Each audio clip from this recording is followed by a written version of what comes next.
Nima uchun nomahramlar halolingizdan ko'ra chiroyliroq ko'rinadi? Bir kishi o'z holidan olimga shikoyat qilibdi. Ayolimni ilk bor ko'rganimda dunyoda undan go'zal va nafisni Alloh yaratmagan deb o'ylardim. Unga sovchi qo'yganimda u kabi go'zallar borligini ko'rdim. Unga uylanganimdan so'ng undan ham chiroyli ayollar juda ham ko'pligiga ahamiyat berdim.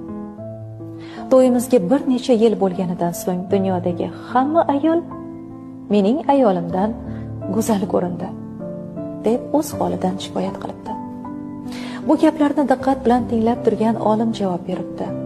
Senga bundan dahshatlisi nima ekanligini aytaymi? Sen dunyodagi hamma ayollarga uylangan taqdiringda ham borgan sari hatto ko'chada tentirab yurgan itlar ko'zingga go'zal ko'rinib boraveradi, debdi. Haligi kishi nima uchun bunday deyapsiz deb so'rabdi.